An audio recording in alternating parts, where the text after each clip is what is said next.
guys, welcome to another video of MrLopezClases.com and Real Loco Marine.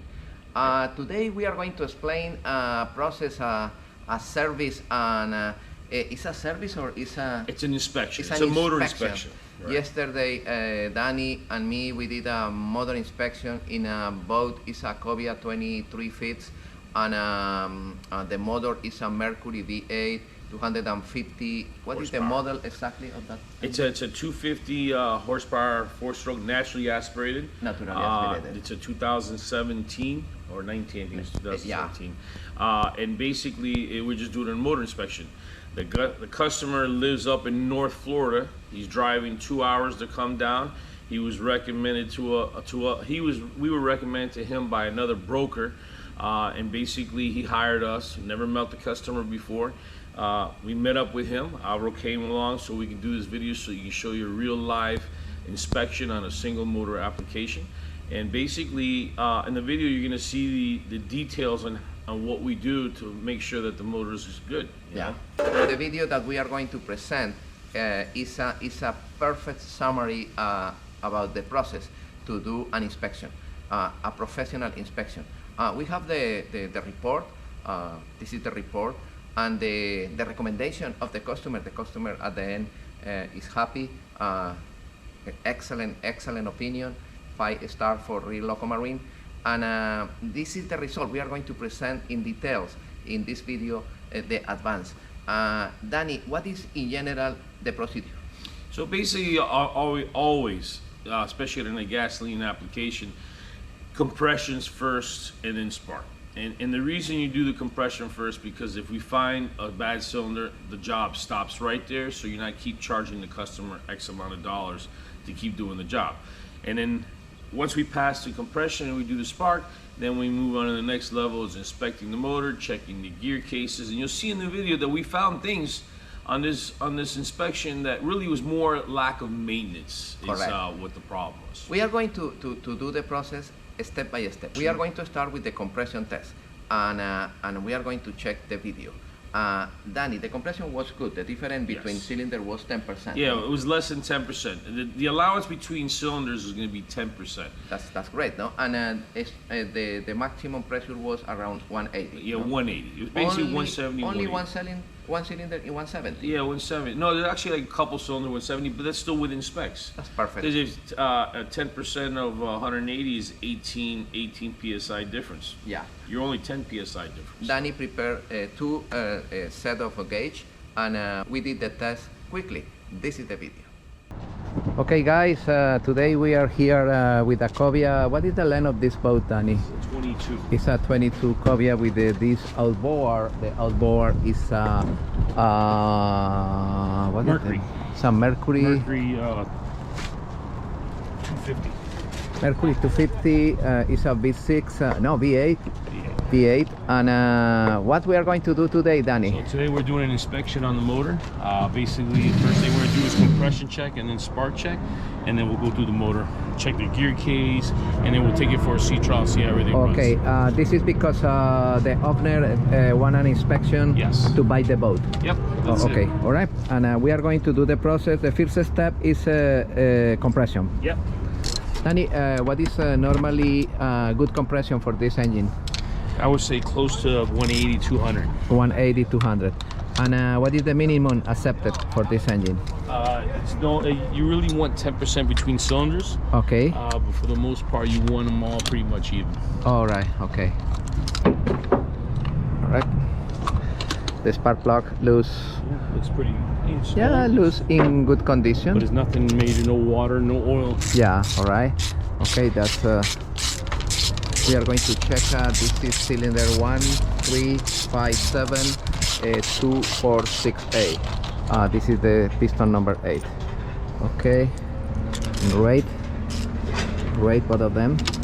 The color is normal. No oil. No humidity. And okay, this is cylinder 4. Once again, it's in good condition. No oil. Okay, and cylinder number 2. That's great. Okay, this side of this head is okay. We are going to check the spark plugs in the same order for the bank number 1. Okay, cylinder number 1. It's a little wet. It's not bad, but it's a little wet. Okay, we are going to check the second one. Cylinder number 3. Yes, this is normal. This is okay. This is this. Yes. All right. The preparation. Pretty good condition. I can't do it. This is the worst cylinder. It's a little wet, and this is oil in the bottom. Okay, we are going to check what happened with the compression in that cylinder. Okay, we are going to crank it 2 cylinders at the same time to verify the compression in both cylinders at the same time. Okay, we are going to jump it here between this and this to crank it. I jump it between this and this.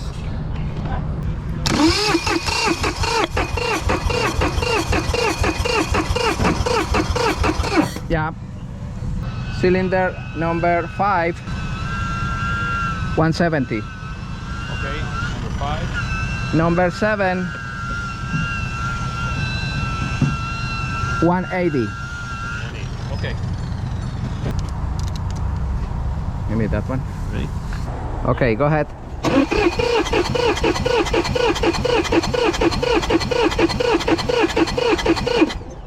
190, cylinder number 1, and cylinder number 3, 170. That would have been We are going to check cylinder number 2 and 4. clear. Yeah.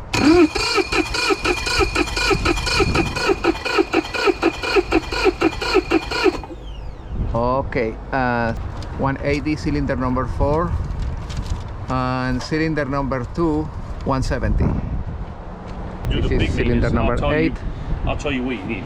and cylinder number 6. Okay, 6 the black one, 8 the red one.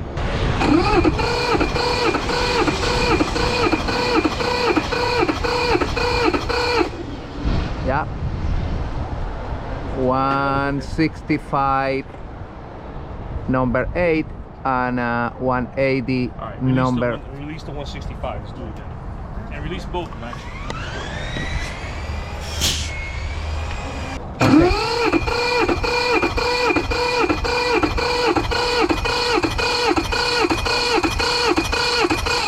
Okay. 180. 180 both of them. Okay. 4, 6 and 8. Compression is good. Yep. Compression's good. So now we're gonna do a spark check. Nice video, no?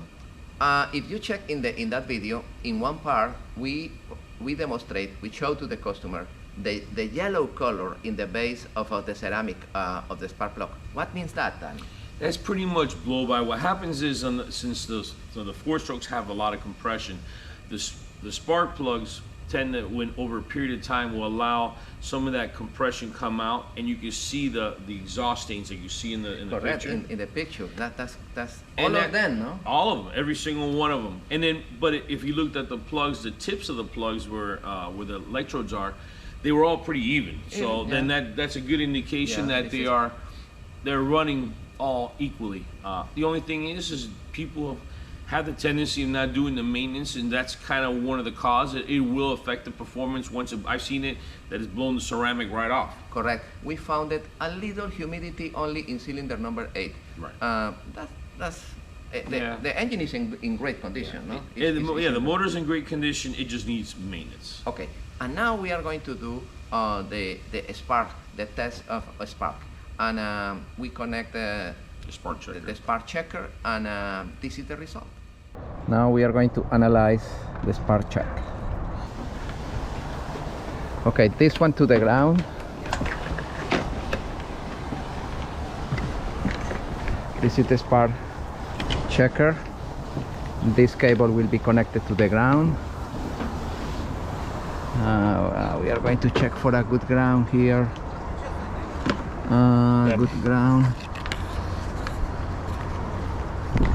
and we are going to analyze each one connected to each coil. So let's make sure I have spark and also. Okay, and we are going to check the spark over there. All right, go ahead.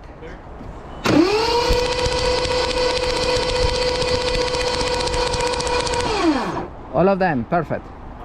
Can you repeat? Do it again. We check the spark. Go ahead.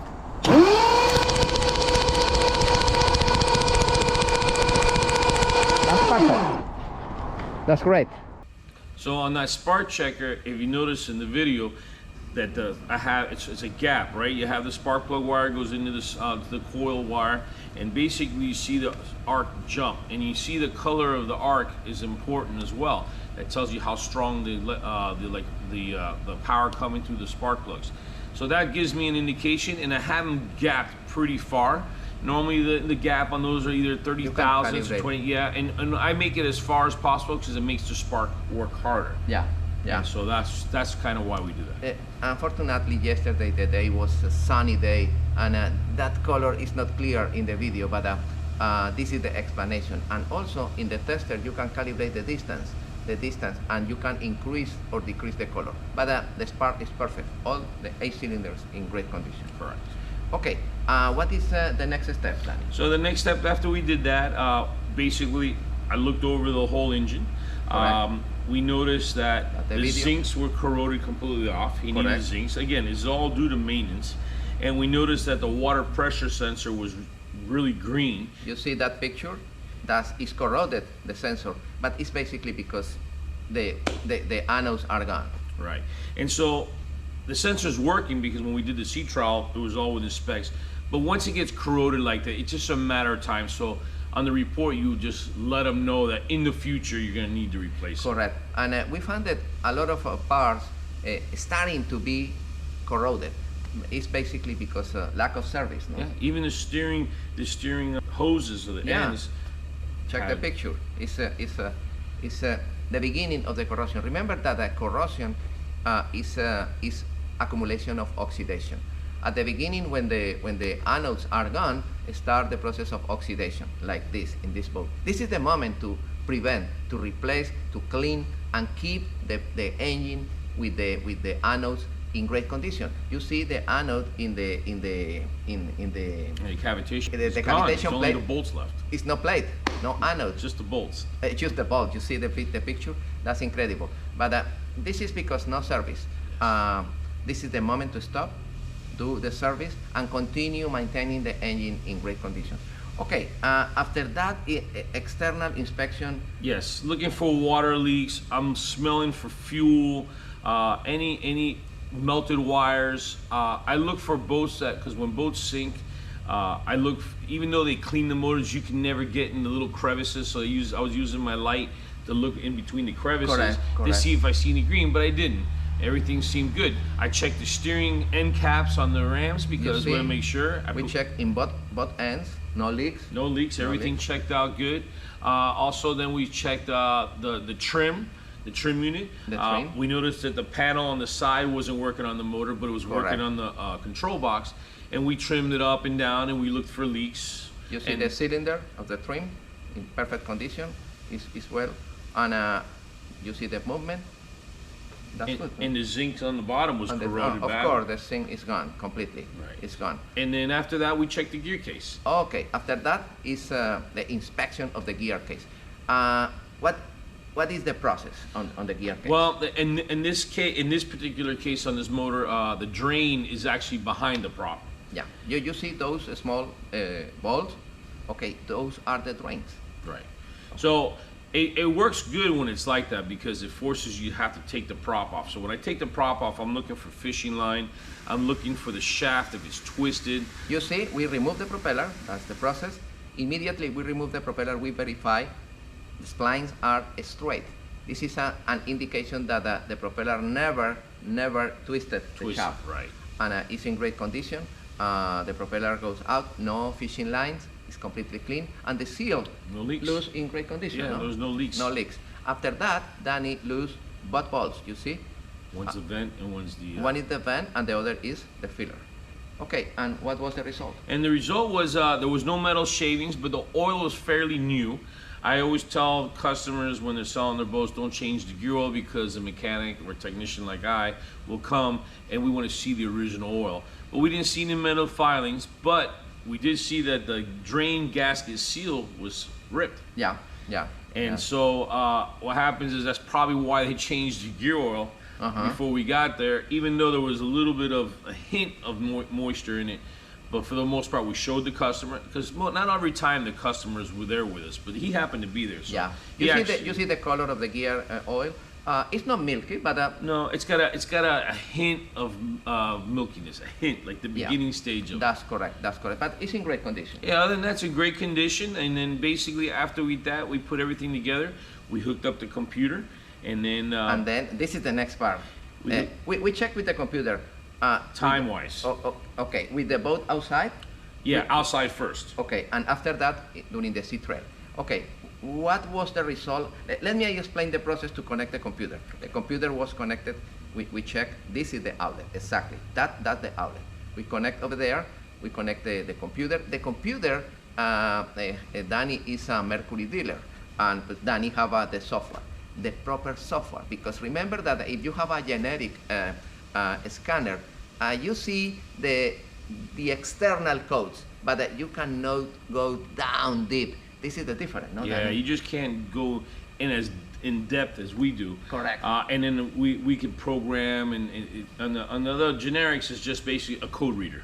Only show the code, and probably you can clean code that appear 2 weeks later. With this scanner, is more than a scanner. It's a communication, direct communication with Mercury. This is excellent. Yes. Okay, outside, we found that everything. Yeah, outside everything looked good. We showed the customer I think it had 1,444 hours. 1,446 hours. Yeah, 46 hours, and basically we showed the customer the run history. What's nice about having the software is it keeps the seller honest. We found that outside only one code related with the fuel pump. No? Right, and that was like I think some 7-8 hours ago. So they must have fixed that. But what happens, it shows me the profile of how the boat's being used. Correct. You know, so this was a rental boat. It's a rental boat. It was a rental boat that this customer purchased.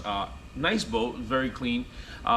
The thing is we were concerned on how it's used. Obviously, rental boats, you know how people, when they rent cars, they go fast and they run hard. So we don't know the history, but this gives me a detail down to the seconds on how many hours or seconds on each RPM range, certain RPM range. That's correct. And 3/4 of the time was between 3,000 to 500 RPMs. Yes, as you can see, this is the sea trail. Right now we're starting the sea trail. In idle, it's 950, something like this. And wide open throttle, one time was 50,200, 50,400, and 50,600 in wide open throttle. Right. And during the sea trail, Danny checked injector by injector. That was the process. Here we go.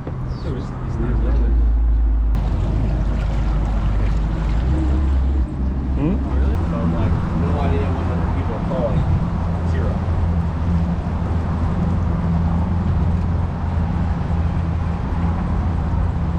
Yeah, I just want to answer my phone, even with customers during my operation hours. I tell them I'll call you back. But text, I answer text all the time. Weekends, 3 o'clock. That's me. I'm just doing a drop-down test. Sorry, man. All good, man. I was like, why is this? Yeah, no, man, it's all right. I'm doing a drop-down test. What test are you doing? Do the drop-down test. Drop down. So I'm done. It says we did compression and spark check. Now we're checking each injector. Each injector. Injector number 4. See how you can feel it? You can hear it and feel it. Yeah, you hear. Yeah. That's why I like having juice. Number 6. Okay, great. Number 7. I feel. Yeah, I feel. That's perfect. We're good. That's All of great. them are good. See, I can't. Yeah, we're good. Yeah. Should have told you. I'm just like trying to get it going before you haul ass. So with this, do you want me to go a certain speed, just wide open throttle? What do you want me to do? Run it however you want. So, meanwhile, I'm just gonna monitor. That's all. Y'all ready? I am. Yeah, one thing. All right, we're ready. It's not a no wake zone yet? Full speed. It is or it isn't? Not a no wake zone.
west here, so it's a lot of fresh water.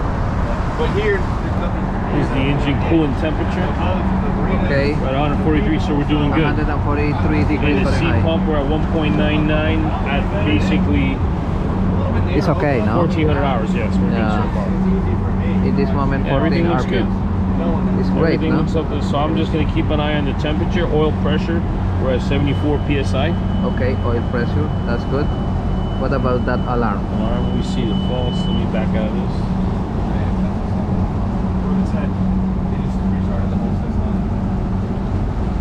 Check, okay, false. It's the connection, the data connection. Yeah, that alarm was a data connection in the can.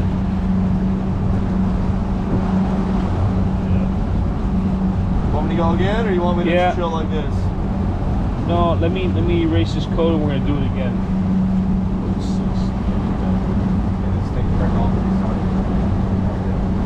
You're going to clean the code.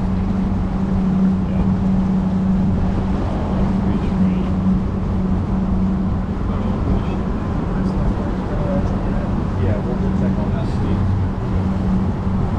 The code is Device for calculation. 4006. Code 6 failure, can state. There's a communication issue with the can. So, But I think that is communication between the computer and the hardness. Good light.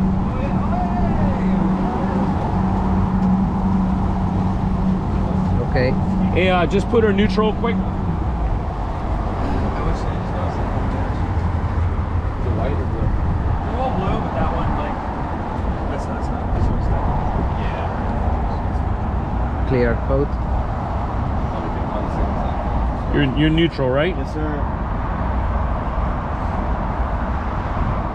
It's Okay. all fly-by-wire too. That's cool. Electronic. It's way nicer, man. Once you get this style, you'll never go back to.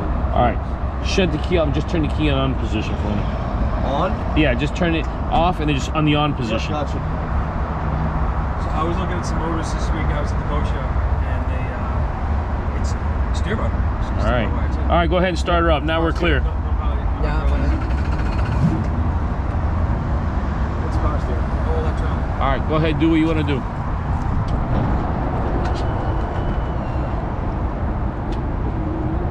Ready? Go ahead.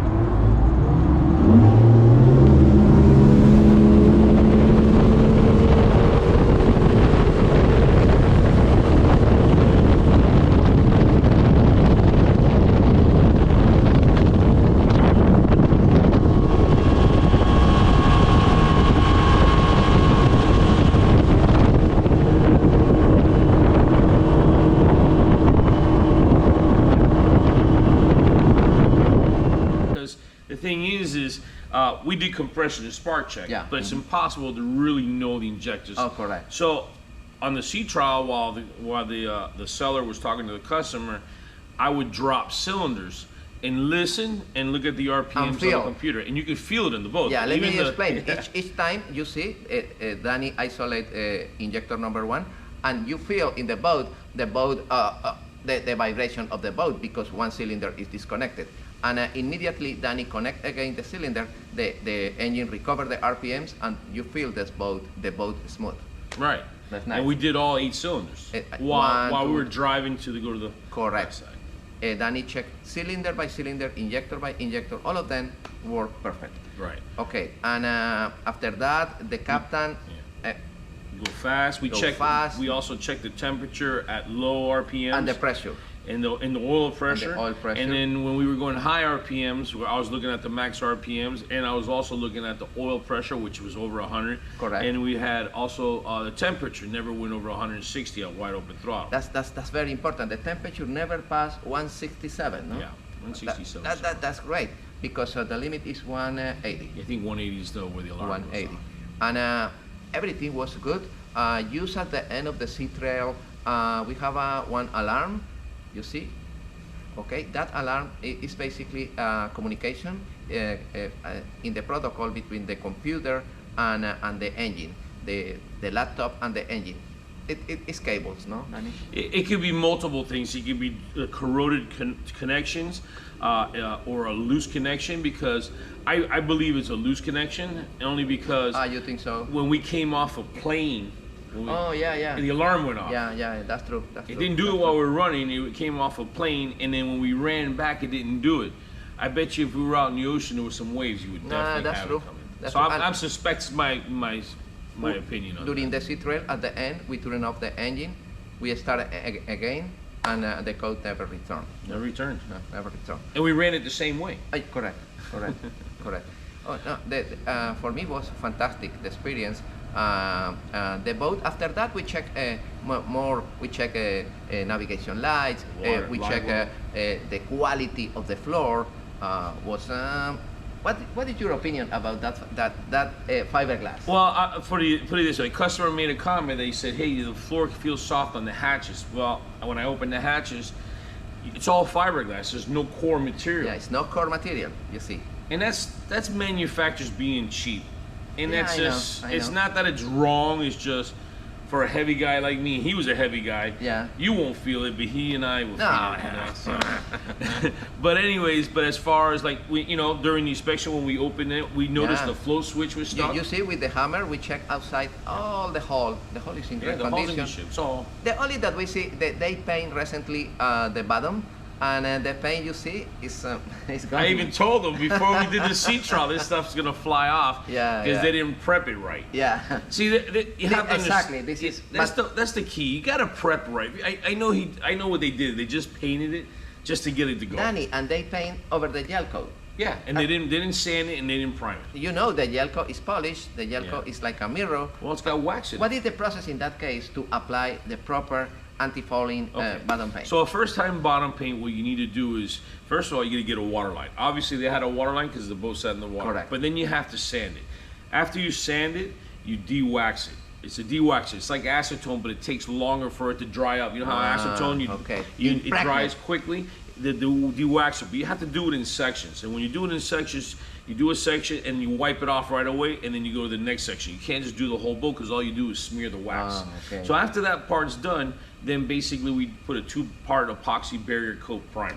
Okay. And what that does, seals the bottom. And then how that works is once the paint is dry to a point that your finger feels sticky, Well. but it doesn't leave paint on your finger, you got to put a coat of paint right away, because that way the first 24 hours both paint cure together and it's like one solid paint. I have a question, because I feel when the boat was out of the water, you touch the bottom paint, the material, and it's powder, no? Yes, okay, so they use the ablative.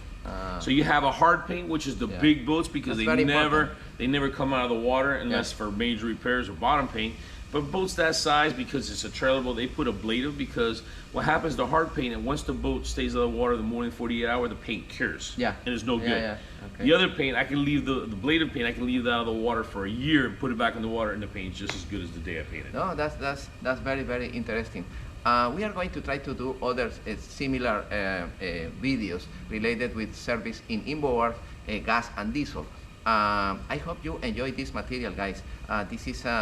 This is a unique material. Yeah, this was actually a real it's like that Turtle Man said, Yeah. live action. It's like live action. And Danny, congratulations. The opinion of the customer is great, and I am too proud. I tell you what, I just wanted to, it is great to work with Avro, to be able to give you this experience live. It's not a stage. Yeah, it's that's just true. as real as you can get. The only difference is you're not there, but you're seeing it through the eyes of the camera. Let me tell you something. This is because we enjoy this. Absolutely. This is our passion.